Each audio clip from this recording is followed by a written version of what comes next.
Yay! You made it to another episode of the Weekend Hustle podcast. My name is Shelby Oeschlager, and I'll be your host as we dive into barrel racers, athletes, and just people of the world to share, motivate, and inspire us all to be the best that we can be. It's just so neat that technology is able to bridge this gap and we can do this. So I know, it's so great. It's great. Well, how's the weather in Ontario? Yeah, it feels like fall's coming, which makes me kind of sad because at night it's getting kind of cold. In Celsius anyways, it's going to like 12-ish. Yes. So Sorry, I was going to turn the light up a little bit, but anyway, I was in Calgary last springtime, and first of all, I had heck getting into Canada. And then they wanted to send me back, which they've already done that one time a long time ago. Anyway, but I made it.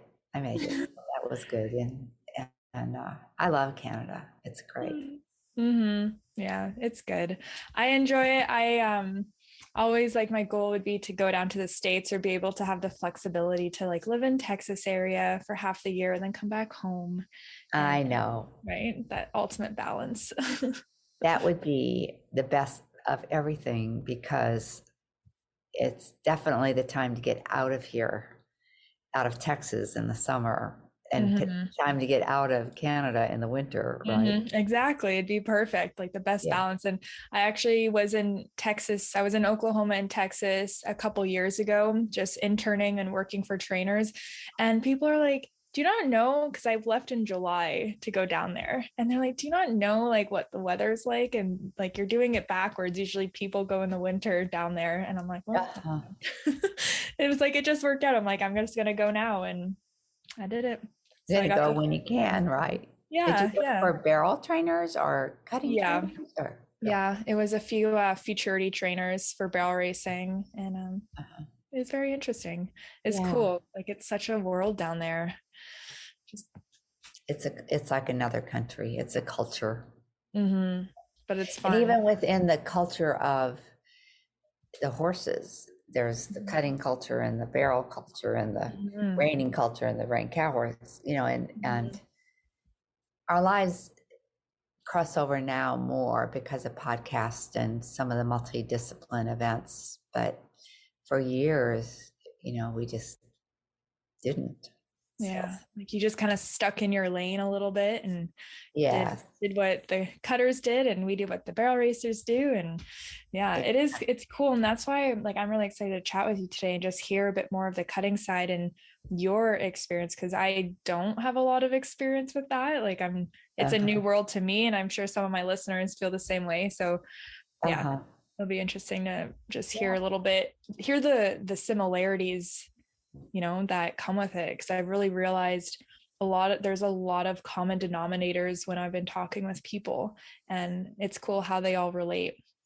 Absolutely. Riding a horse is riding a horse. It's just getting them, asking them to do what we want. Yeah. So you have your own podcast show as well. I do. I'll make a long story short. There was a young man working with me to help produce it. And about the time that he decided to take a different track in his life, that was fine with me, but I couldn't get it together to keep it going. I had to get the pieces. And so I'm getting ready to pick it back up. I haven't done a podcast since April or May. I think maybe May. So it's there waiting for me when I'm ready. So yeah, exactly. And that's fine. I love doing it. Do you like to do it? I do. And I've actually, I did an episode yesterday, but I haven't done one for quite a while. I just kind of the same thing. It's hard when you're doing it all yourself. And then before you know it, a month goes by and you're like, oh, I haven't interviewed someone or I haven't published much. Yeah. So I enjoy it. It is fun and just hearing different stuff. But at the same time, I'm secretly very introverted, and putting yourself out there, it can be scary, but I find it's a muscle that you're just working. And I like the personal development aspect of all of it. So it's oh, this is something that I'm kind of scared to do, or that it's scary. And that's kind of my reason usually, or my guide to be like, this is something I should do. And yeah, here we are. I'm introverted too, actually. Yeah.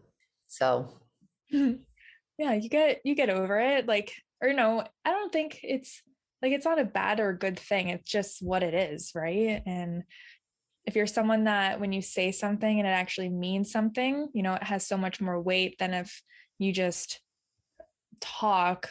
Yeah. I think that to me, I just because I have to force myself to do certain things, that I just decide that I'm going to focus on the connection with the person. That's what I really care about. So exactly. And it makes it easier because the reason behind it is pure and genuine, and it's what you actually want. So yeah, it's just kind of that method to get there if it is scary, but when like your reason, it does make it a lot easier. And yeah, you have quite a resume, so I just kind of want to get right into it. Sure. Tell us a bit of the backstory of how you have become the speaker coach, the performance coach. Like, tell us, is that something you thought was going to happen, or where was this spark coming from for you to really pursue, like sharing your voice and doing all this work? Well, I didn't realize it, but looking back on my life, I was always really interested in personal development things. Like when I was in college, I didn't study psychology there, but also just really interested in spiritual things, just very personally oriented, and the same in other people. And then fast forward, and I won't go into all those details, but I was a professional cutting horse trainer. And I noticed that it wasn't always the same, or it wasn't always the best horse that was winning, but it was often the same people riding many different horses. So obviously there was something going on with the person's ability to present the horse to the highest level and to do well and to win in the show arena. So that was very, very curious to me. And so that led me down a path to the Human Performance Institute, just to do a seminar for myself, and also 3 or 4 other cutting buddies. We thought it would be fun to go to Florida and do this seminar, which we had a great time. It was with Dr. Jim Lair, who is a world-renowned performance sports psychologist. And so we hit it off, and my timing was great. And he said, we are looking for people to specialize in specific sports like, golf and football. And so I think we'll try that with you, Barb. We'll make you our equestrian coach. So I thought, boy, if he's going to try that with me and I'm carrying the weight of all the other sports, I don't know about that. But anyway, so that was how it began as far as me becoming certified to be a high performance coach. And that one seminar, which was the first of many, but that one seminar really changed my life. I had no idea how the whole high level accomplishment, high level performance under pressure, the ability to access your best when you want it, the role of emotions in our performance and our ability to regulate it. All of those things I had no idea about before, and I was completely fascinated. And I jumped in hook, line, and sinker. And I started doing everything, visualizing, scripting. I applied the concepts to my horse training, not just to me, but with my horses. And within a year, I was the first woman to win 2 major national level cutting titles. And I know the power of the information, and it's just really learning how to tap into the best of us. Mm-hmm. And then that led to speaking, and then that led to teaching. And I developed a course back then with cassettes and some kind of ancient technology now. But anyway, it's just always been something that I've done. And I really had 2 full-time careers. The personal performance career, this is beginning like in the mid to late 1990s, and training cutting horses full-time as a professional trainer, showing all over the country. So that's the story. That's awesome. I love that. Just how things naturally seem to fall into place where, you know, you're at the right place at the right time. And I love that you are like the equestrian like category for this performance coaching. And I feel like, you know, that's a huge honor. And, you know, you really stepped into that role, even though maybe if it was a little scary or intimidating to do that, but you did it. And the one thing you said that I want to go back on is just how learning these skills, which we will get into, but when you started learning these skills, you said that it changed your riding or your training. So can you tell us a little bit about how that did impact your riding from learning these more like performance tools? Sure. Well, there are a couple of them that come to mind. And one is that in order to grow any kind of skill, or in order to grow our confidence, it depends where we personally are comfortable and confident to begin with. And then ideally, whether we're in charge of our own riding or if we're coaching someone, we want to take the next step, next step of development, and go a little bit out of our comfort zone. And then that's where the wheels don't fall off completely, but that's where we're greener. And then we figure out how to, how to succeed in that, how to master that step or those steps. And then that becomes the next comfortable. And so in any kind of lesson with a horse or any kind of lesson with a person, it's important for the trainer or the coach to know where a person is personally comfortable, not where we think they should be, or if we've been riding a horse, what they should know by now, but what we really know by observing them, feeling them, knowing them, where they're comfortable, and then stretch them, help them, and then always come back to comfortable, and always end a lesson doing something that they know. And that is the way that confidence is built. So that was one of the ideas. And again, I know that it sounds so probably elementary, but it's one of those things that's really easy, especially in our training and riding horses.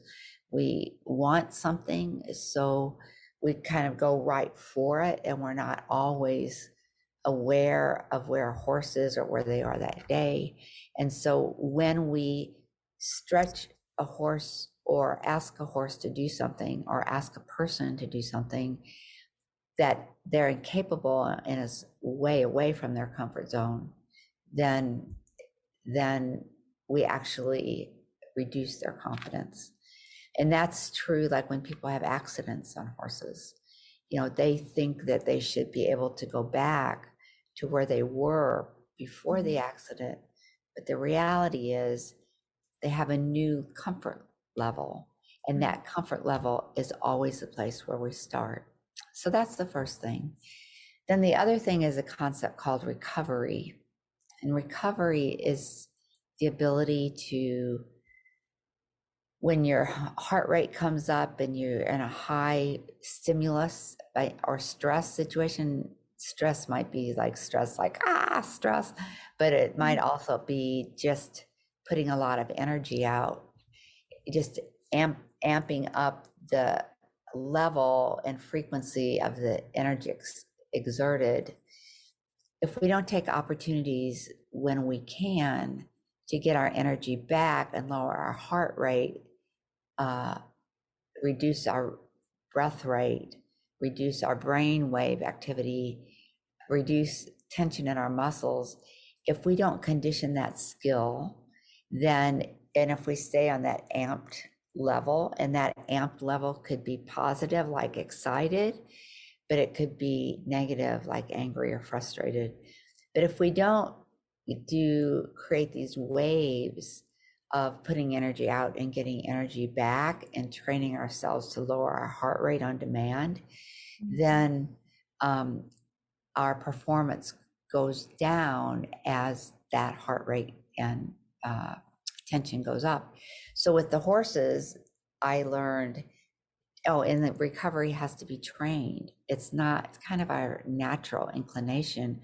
We'd rather just, okay, train, whether this is ourselves or our horse.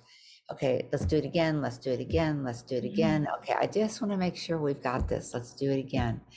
And then what happens is that heart rate is up, you're getting into fatigue, and now you've actually reduced performance. Whereas if you had gotten it, taking a break, taking a breath with horses, if you let them stand and take like a really deep breath, they love that. And recovery is when we learn and is when we grow.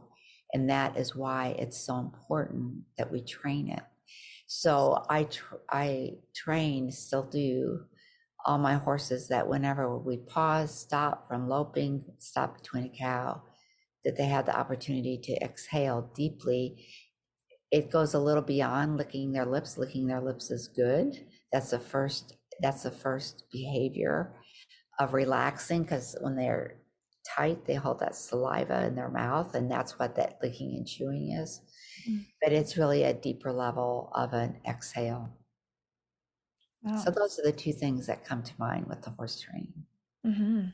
Can see how powerful that would be. And it makes me just think of, with the comfort level and also the recovery of, like you said, something that is totally me, of let's do it one more time just to make sure we have it, just to make sure I have the feel, because I like I have, maybe my brain needs to be very simple. So when I do something, it's like, am I sure I have this? Like, do I have that I need? And, you might get a little repetition with it, but I think the trust aspect is really important with trusting ourselves or trusting our horses. So has that been a really big factor as well with, if you're approaching a competition, of just like knowing that we've done the work, like, how can we just kind of step into that a bit more? Well, I think that this point that you're making about trust is huge, because there's never a point where we're going to feel like we've got it all down, or that we feel like we had it maybe as prepared as we would like, only because there's that next step, right? On what I was talking about, like where it's comfortable, and then you stretch. There's always the place that we can improve. But when we have a different mindset, that we actually love that process, and that when we go to compete, we're not really competing against the other people, but what we're doing is going to a certain place at a certain time to put ourselves on the line and to put our horse on the line. Your name is called, and so you go in the arena and you see where you're at. And it's not always where you're absolutely at, it's where you're at in that the rider got into a place of calmness and focus and clarity about their job, so that they got their horse at the same place, so that that is what unlocks the potential under pressure. But as the rider, if we're tight, or we're worried about the outcome, or we've never learned these skills that I've referred to and talked about a little bit here, if we've never learned those and conditioned those and practice them, you have to really practice them for a lifetime, or it never gets to the point where you go to a competition and you just go, okay, well, I know how to do that, but let's just go do that. You always have to get into the zone. You always have to get into that ideal performance place and help your horse get into theirs and tune into your horse so that you become a partner for the job that you're going to do. And so I think that going back to the trust, I think the goal should be to go to a competition for the purpose of wanting to put the best that you have and your horse have and the two of you have together to exhibit that, demonstrate that at a competition, and trust that if you do your part in the thinking and the acting and the taking care of your body and all of those things, if you do that part and you go there and you're prepared to do your best and you go for it, that's all that you can do. And so I think that takes a lot of the pressure off of feeling that the main result is how you end up, if you win or not, which I'm not saying we don't want to win, so I don't want to be misunderstood. But when we allow that to be the only measure, we have no control of that. So I think we can trust ourselves to do the preparation, know where we're at, and get into that place, get our horse there and open the gate and go for it. Yeah, so true. There's so many good points there of just that process and focusing on the controllables as well. I think that's really helped me of realizing, what do I have control over this situation? And again, the results necessarily winning isn't it. So again, it's focusing on me. Did I prepare? Did I practice? And a lot of the things that I always believe is that it comes from not necessarily in the arena or in the saddle. Like, these are the things, like you said, just taking care of ourselves. So can you dive in a little bit more of what that practice, when we know that we have done the practice, like what is the practice really for you that helps you get in that zone when it comes competition day? Well, first of all, I just want to share that that's one of my favorite parts of showing. I'm not showing now, but when I was showing all the time, it was it's not that I didn't think about other people, but I understood about the power of getting into that place that's so in the moment, and it's so zen and it feels good. And I understood that's where I needed to be. And I never did it as thoroughly at home. I mean, I did it at home, but I never did it as thoroughly at home as I did at a show. And so just to go there and do that, because it's like a high. But I kind of got off there, sorry. That's okay. I like one of the things is that it does start at home in visualizing, and to take, when I say visualizing, I mean to really get into the practice of it. You can play non-lyrical music and get into, a very relaxed state, and then have, a higher non-lyrical music, higher energy of when you walk into the arena. I mean, there's all kinds of ways to visualize, but our bodies don't know the difference between something vividly imagined and the real thing. So when we do that, it's we are giving ourselves a leg up. So that's the first thing. As far as being at the show goes, it starts really, when we arrive, and it starts then, if it's the night before, getting a good night's sleep, not getting there at midnight or 1 o'clock, if possible. I know sometimes that's not always possible, but because sleep is our most important physical recovery strategy, and we need our physical body in order to perform at our highest level. We need our physical body full blast. So that means hydration, ideally something to eat about every 90 minutes. And that could be a bite of beef jerky. and a almond and a piece of cheese or something. Better not to be a candy bar, but it's to eat healthful. Combination is protein, good carbohydrate, good fat, and to keep our blood sugar level up, because all of that has to do with our thought process, with how our nerves work, all of those things, and hydration. And then really timing what the energy level of our horse. Some horses need to be loped down a little, other horses need to just be warmed up.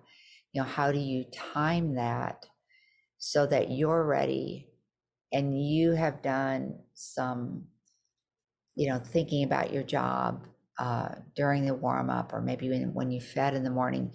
You want to create waves of thinking about it in a positive way, like planning what you're going to do, and then taking a break, chilling out, talking to friends, and then focusing again, and then chilling out.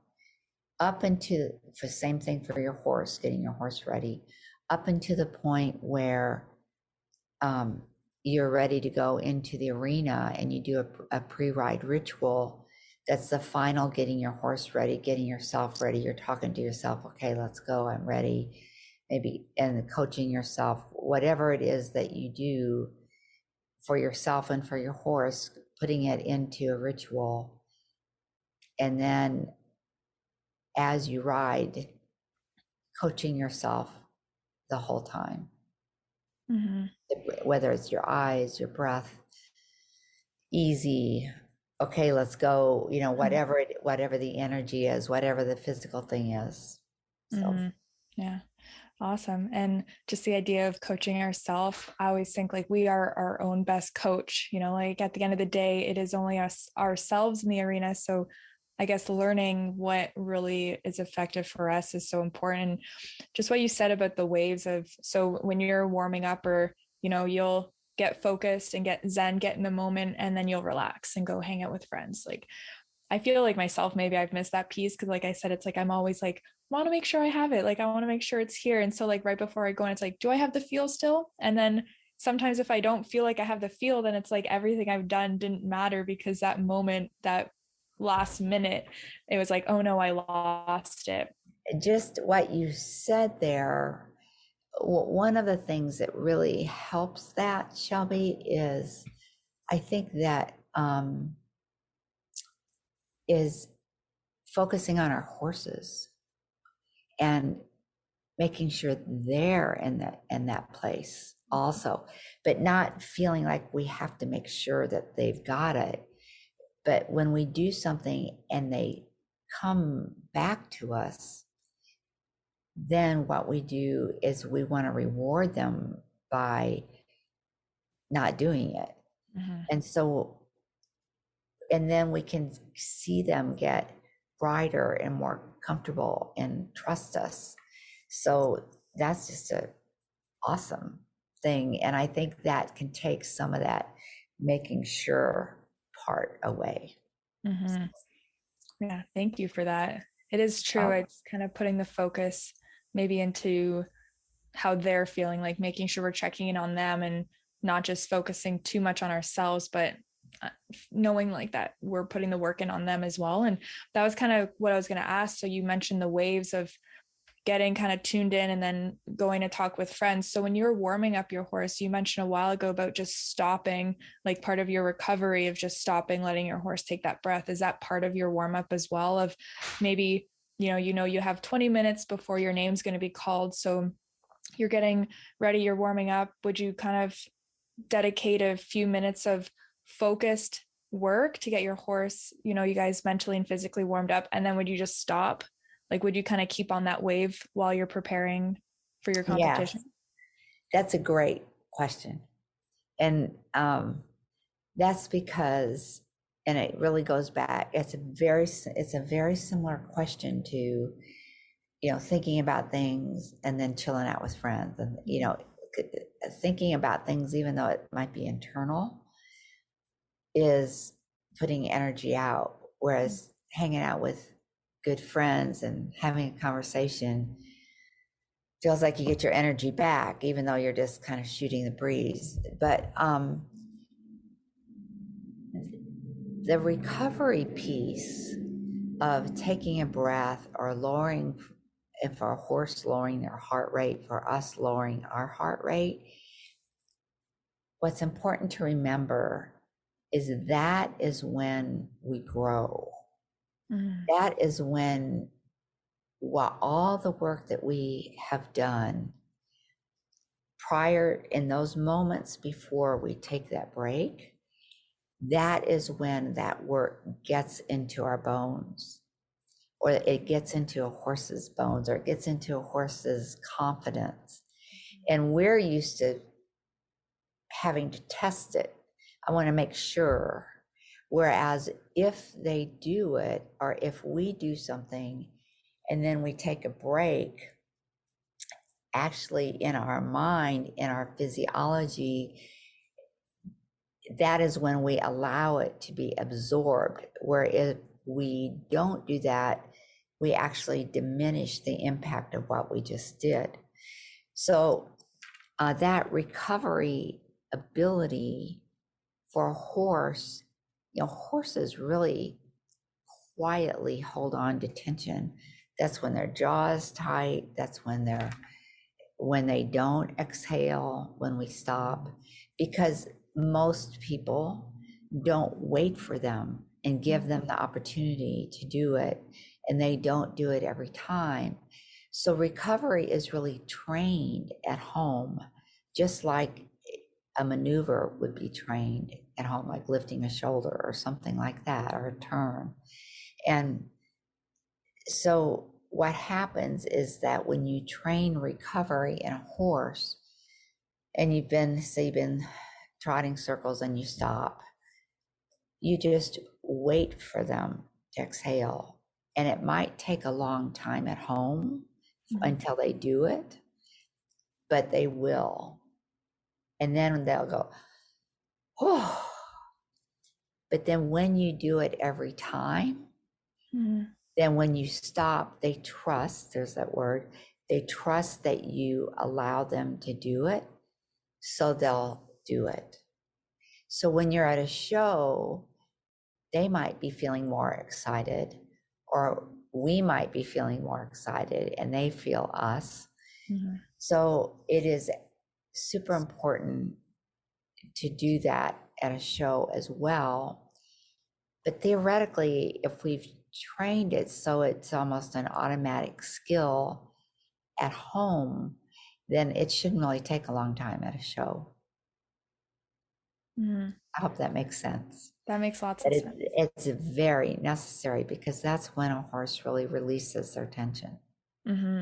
And I've realized with a lot of the people I've talked with of how important it is to be training at a place of that relaxation, and like the opposite of tension, of just, you can get them to physically move their bodies in ways, but if their mind body aren't connected in the maneuver, it's not really going to stick, like what you're saying. So it makes so much sense to quiet them down and let them have that moment to process and do that recovery, where it almost is like that mind body connection, where they're feeling the maneuver that they're doing with their body, and it's kind of, connecting the dots with their brain. So they're going to perform a lot easier too. Like they're not going to have these physical issues from doing something in a tension state, right? Yes, absolutely. Absolutely. It is great stuff. It's one of the most powerful things that people can do. And then when our horse releases, then we condition ourselves in a moment to do the same. And that's part of just like doing that work, that practice, like you said. Like I always like to learn these things, like you said, before the races and before going, and understanding, I guess, when you're approaching the competition, that you've done that work. So then again, that confidence comes up where you're like, I know I've prepared and have these pieces in place that I can rely on and fall back on if I need to, right? Absolutely. One thing I just want to say, one last point about that, is that we all know that horses are trained not only by the application of pressure, but by the release of it. I mean, we all know about release, but the big thing in this recovery training is that it's like the greatest depth of release possible, and horses love that. And when they understand that you not only will like release like the reins or your legs or whatever, but that when they stop, that you wait for them, or you did a conditioning thing where you wait for them, so that they know they'll always have that opportunity to exhale. They'll jump over the moon. It's cool. That makes sense. And just again, with the like having consent, almost like sometimes I feel like we put our horses in positions without asking them to do it. Like we kind of force, like, okay, we're gonna do this. We're not actually waiting for the horse to give the okay to do it, like a normal relationship that you would do, right? Like you would ask, oh, can I like hold your hand or something, like instead of just grabbing their hand and pulling them somewhere. We're like, it kind of ties in with that as well, of just allowing the horse and giving them the space to let them make that decision for themselves, and not us always kind of being the dictator of what they're going to do. We're allowing them to make that absolutely decision. We're setting it up for them. Yeah, that's so good. I can see how powerful that is. And yeah, so moving on to the next thing that I wanted to talk about is you mentioned just having good, like a strong mission and purpose with riding. So can we dive in a little bit of that? Of did you always have a strong mission when you were competing, of like what your goals were, or has that evolved over time, or how can we kind of really get clear on our mission and purpose? Well, I just realized that when you ask me questions, I say, I really love to talk about this. And then the next one is, oh, this is my favorite. I say that about everything. That's great. But this really is my favorite. Okay, cool. We are all so unique. Shelby, you have a beautiful style, as a person, and I'm sure as a rider, and each horse we ride, is individual.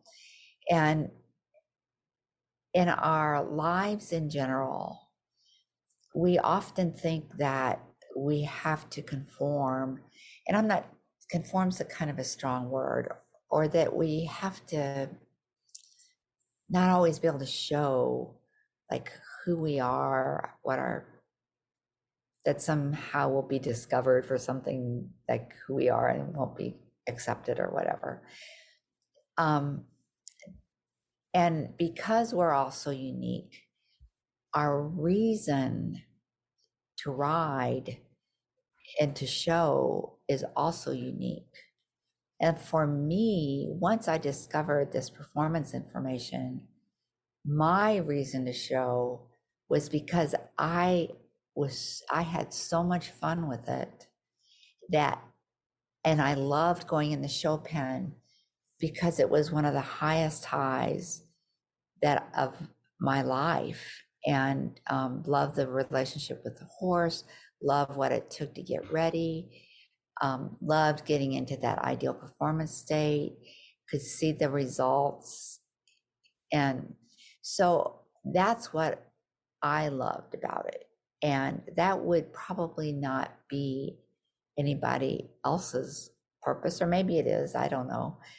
But our purpose is our reason why we do things. And again, for competition, people, of course, want to win because of the achievement. But when it's only the achievement, what happens is that we think that we have to achieve again to keep this sense of joy and personal satisfaction going. And ultimately, it's insatiable. There's going to be someone younger, there's going to be someone with a more talented horse. There's, winning is fabulous. But I think when people are clear on the reason why they do it, which is like I'll just say for me, I was talking about how I loved walking into the arena, but also the friendships, the relationship with the horse, the kind of lifestyle that we have for those of us who ride and show horses. You know, our community is our extended family. Mm-hmm. And there's just a lot that goes into the reason why we do things. And the joy of having the relationship with the horse is really high on most people's list. Like, that's why they ride. And that's why they want to go show, because, well, actually the desire to be competitive or not is a personality temperament thing. Like, some people crave competition, other people don't. But anyway, so knowing why we do things is very important, and being true to it, and understanding that if the reason why we do, you know, like if that you run barrels or I show a cutting horse, is because I want to keep getting better, because I love going into that show arena, because I love helping my clients. If those are my reasons why, as much as winning, then my success is not measured only by that. And that's a very important point of joy and meaning and competition, because without it, we fall really, really flat, and it's insatiable, and it's comparing to other people, and it's not really our own. And so I think it really, when we tune into ourselves and we know that we're not only enough, but we're pretty awesome, not in like I'm super awesome, look at me, how cool I am, or how great I am, or any of that, but just that I'm worthy, and that I have a rich life because of these horses, and I'm going to give it all I have, and I'm going to go for it, and I'm going to do well with some things, and I'm probably going to fall short, and I'm going to figure it out, and I'm going to keep trying. And my joy is the journey. It's not just, you know, how I did today. And then the other part of that is that another big piece of that is how we interact with other people. Because as you know, when we're showing, we're not out there by ourselves.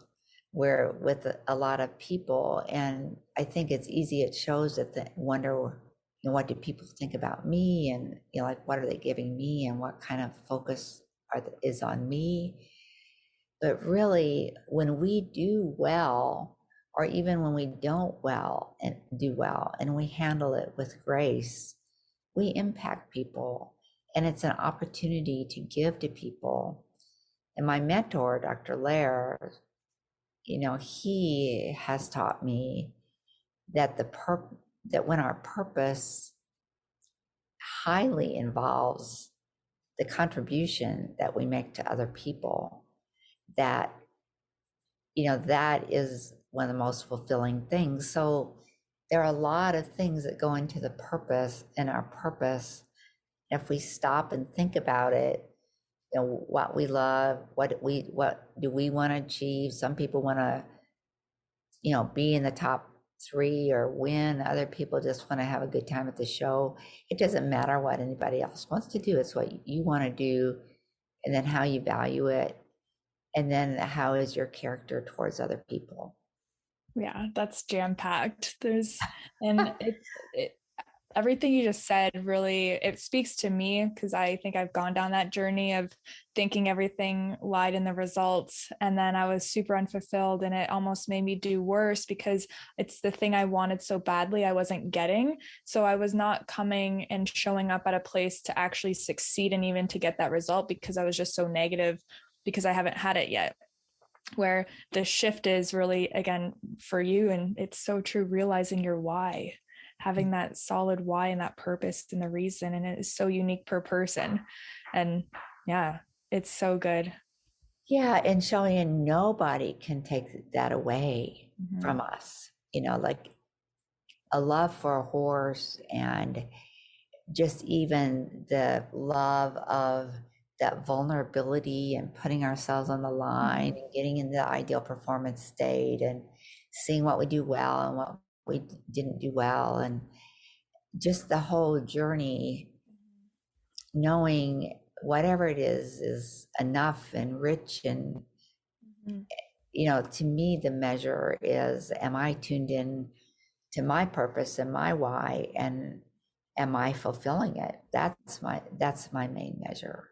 And it's beautiful. It's such a good why, because it is so much more than the results. It's the whole journey, like you said earlier. And to go back to the whole interacting with people and how we handle that, I think that's really important, to come at a place more of love and support for other people. Because if we're really sure of ourselves, then if someone else is beating us, if someone else is younger, has a nicer horse, those things aren't going to phase us as much. And we're not going to fall into that trap of like envy or jealousy and the comparison. So do you want to talk a little bit more about that? Like, I know it is so important.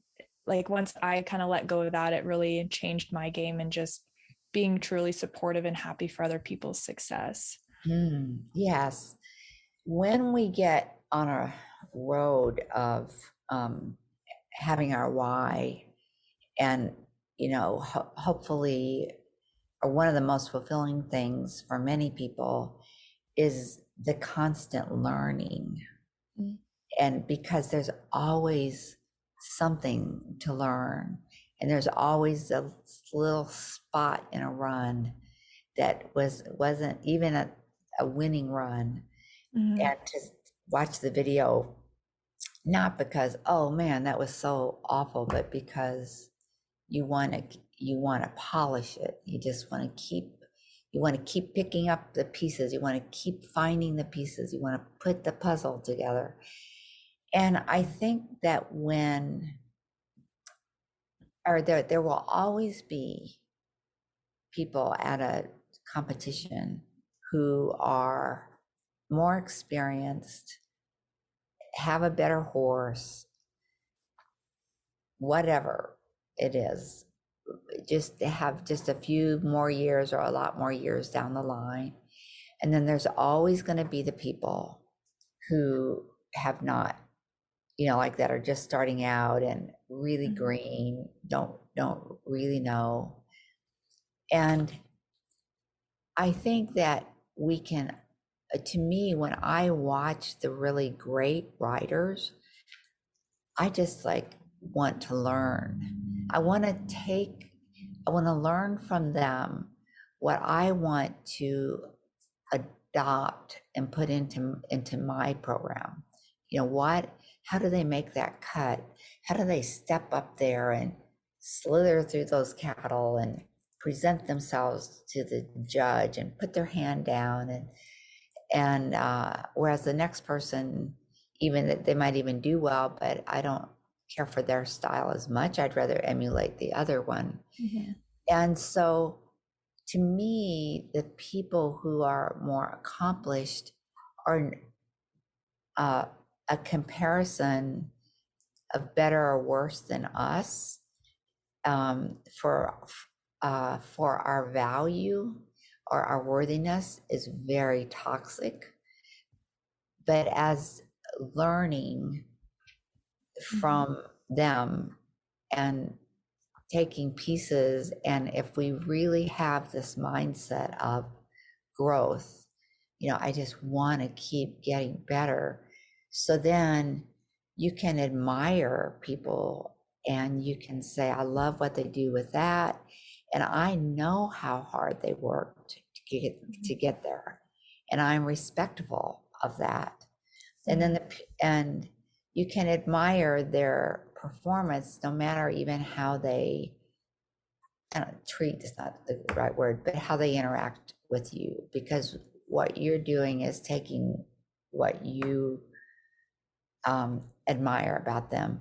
And then the people who don't have as much experience, you have this golden opportunity to encourage them, to share a tip if they want it, or just say, keep going. Everybody's been where you are. You're doing great. I saw you last weekend and that first barrel looks a lot better.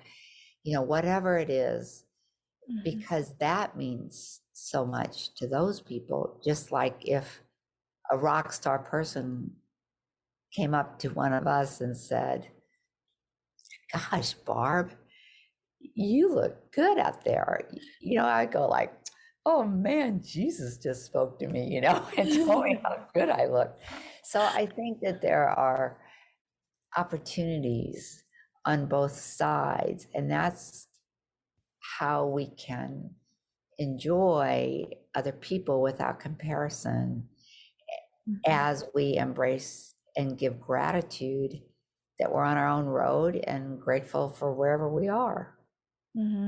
Yeah, so good. It's so powerful when you really step into that place, and it resonates with, I think, everything, like that energy that we're kind of putting out. Like, I feel like we're going to get it back as well with our performance, because we're just coming at such a like a true pure place. And going, like, my little comment for the comparison, because I struggled with that when I was younger, because I used to be really good when I was young, and then you get to the next level and doesn't happen always how you want to happen, and you look at other people wishing that you could be them almost, and that, again, it's not a good place. It's kind of toxic. And then for me, my turning point was that everyone has their ups and downs, or the bad things that have happened in their life, and it's like, if you're going to be jealous of them, then you have to be jealous of all of them, every aspect. And usually you realize that you don't want that. So you really, again, have to stay true to your own path and just honor that as much as you possibly can.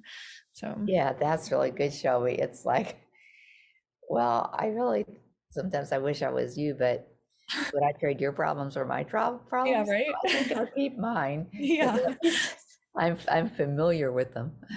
Oh, so. Exactly. That's so cool. This has been such a good conversation and so much value. And I just want to talk a little bit about, so you're in cutting, you were training cutting horses, and then got invested and involved with more of the performance aspect of our mindset, and just, performing and showing up in that way after the training.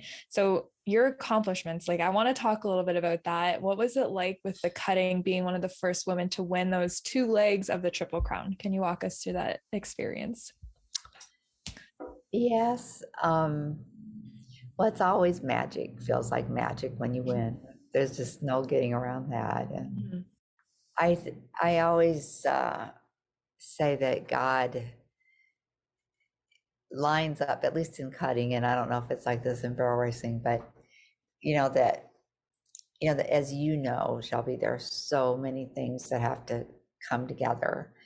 Your horse has to, be just right. He has to feel good. You have to ride well, whatever. And in cutting, we have, you have to cut the right cows, all that stuff. And so I was just learning all of this information that I mentioned to you in Florida, and I just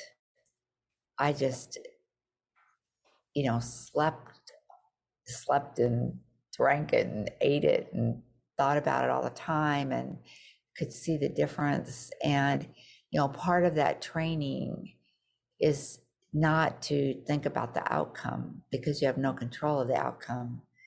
So when I won, it was really kind of like, whoa, that was cool. Not that I didn't think I could win, but I just was so immersed in getting my horse ready and doing all the stuff. So it was just really cool. One of the horses was, it wasn't a horse that I trained. It was a horse that I was a catch rider for. And he was just this fun, big, tall horse, long neck, and put his head way down in front of a cow and did all this stuff. And anyway, I worked last, on the whole show, and won on tough cows. And it's just like I said, it's a little bit like Moses and the seas parting when it happens, but you know, it was exciting, and I'm very grateful for any successes that I've had. You know, feel humbled and very, very grateful.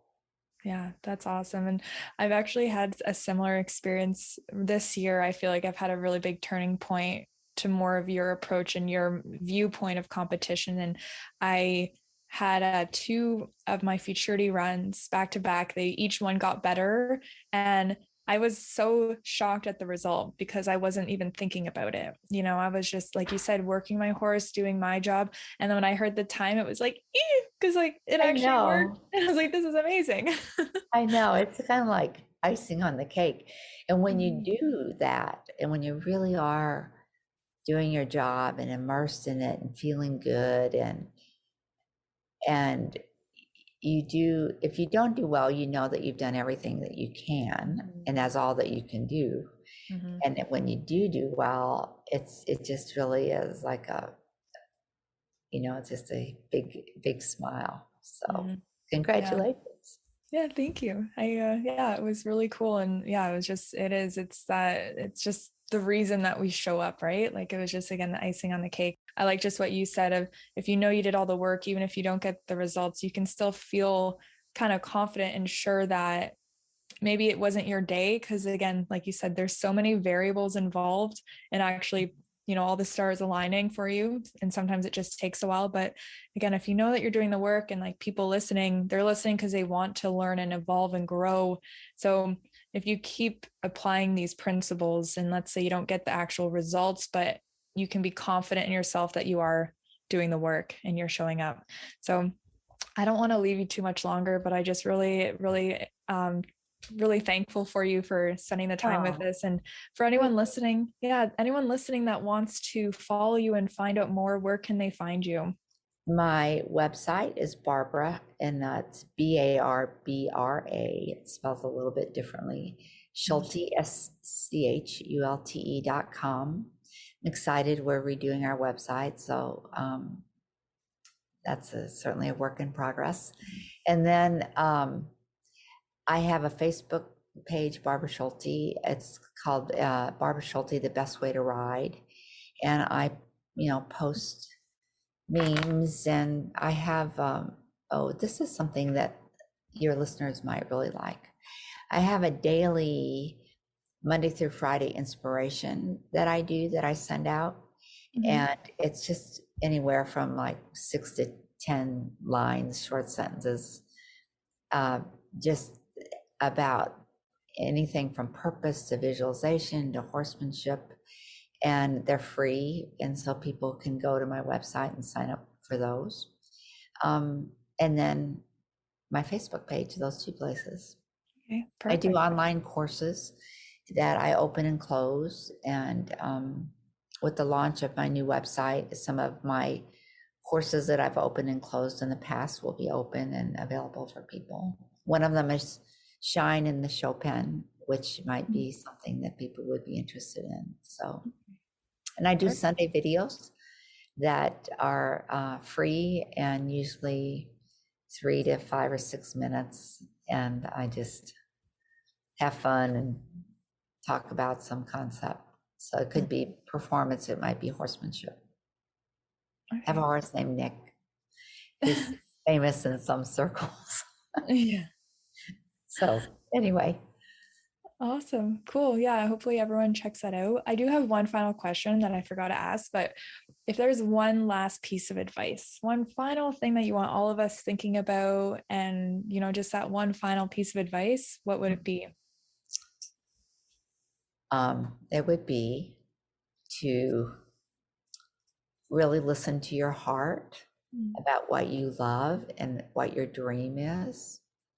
And if it's something that you want to do or be, or that you just never stop believing in that, like never let self-doubt, no matter what the results are, just never allow that to tarnish something that you love, and just never give up. So that's what I'd say.